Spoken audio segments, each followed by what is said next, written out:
he traveled, bought me a nice phone. I went to the gate talking to somebody.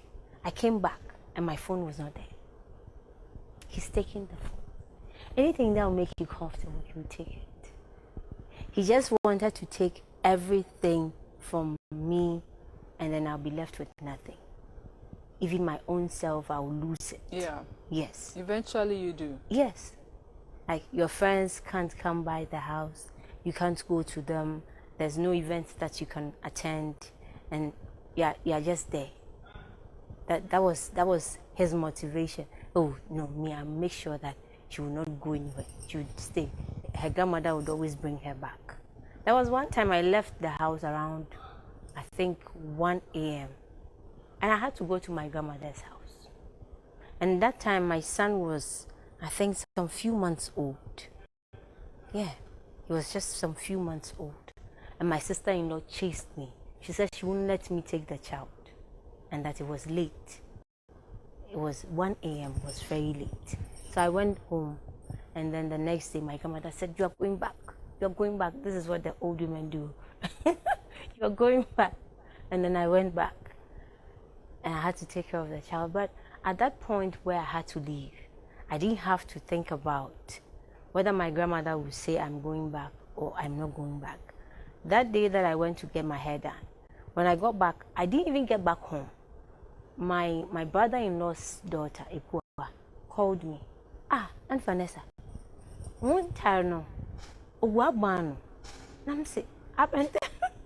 You know, when your things are in the wardrobe and somebody picks them. You just go and dump them outside. Yes. And that was the day I called my mother. She was upset. My mother lives in the States. She was upset. So she said, "Kofi nakoda, adecha, kofi da nyamani guwa, susafa kofi." That's it. And my mother, she's that crazy. And so when she says something, my grandmother can't talk. So I went that day. I went there early in the morning. I went to check. I took picture.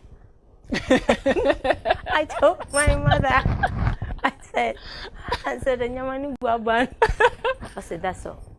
Then she called him, and then the father took complaint about him. And my mother was upset. She called him, and then she told him her peace of mind. Later, after I had left, he realized that I have left, indeed. You have left? Yes. At a certain point. You have to leave, yeah. Because if you stay, it is either you go crazy, which is worse. Yeah, you be off, or you be killed. Because emotionally, if somebody abuses you, physically, if somebody abuses you, it affects you as an individual. Yeah. And then eventually you will give up. Eventually you will die. And when you die, the person still lives on. That's the sad part. Because if after you are dead, the person is still alive. Yeah. So you killed yourself for who? The children or for the husband? I think that sometimes women, we are selfish. Okay. We pretend that we are staying for the children. No, but it is for our own selfish gains. Okay. You are there because you don't want people